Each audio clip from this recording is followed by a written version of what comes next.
There is something about Israel that makes people uncomfortable, and it is not what they say it is. They will point to politics, settlements, borders, and wars. But if you scratch a little beneath the layer of anger, you will discover something deeper. Discomfort. Not with what Israel does, but with what Israel is. Writes the British editor. A country so small shouldn't be so strong. Period.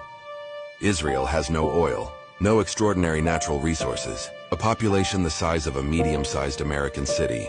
It is surrounded by enemies, hated by the United Nations, attacked by terrorism, condemned by celebrities, boycotted, vilified, attacked, and yet it thrives like there's no tomorrow. In the military, in medicine, in security, in technology, in agriculture, in intelligence, in morality, and in an uncapturable willpower. They turn a desert into a blooming field. They produce water from the air. They intercept missiles in midair. They rescue hostages from under the noses of brutal regimes. They survive wars that were supposed to destroy them, and win. The world sees it and fails to understand. So they do what people do when they encounter power. They don't have the tools to understand.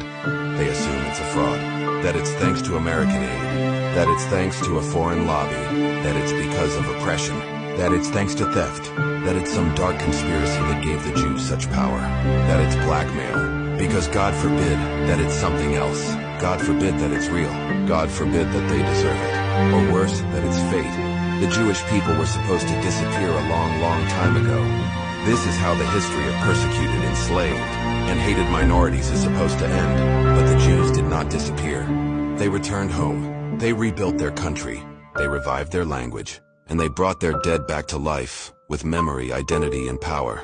This is not normal. This is not political. This is biblical. There is no secret code that explains how a people returns to their land after 2,000 years. There is no rational path from poison gas to global influence. And there is no historical precedent for someone surviving the Babylonians, the Romans, the Crusaders, the Inquisition, the pogroms, and the Holocaust. And still coming to work on a Sunday in Tel Aviv. Israel is irrational. There is a war, and the Israelis are doing everything to return to it. Israel is not rational, unless you believe in something beyond simple arithmetic. And that's what's driving the world crazy.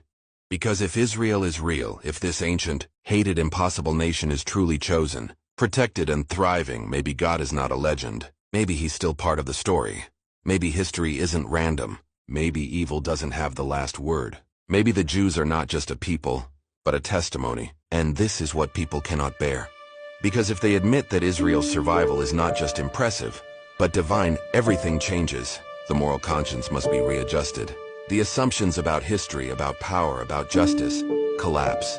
They understand that they do not see the end of an empire here, but the beginning of something eternal.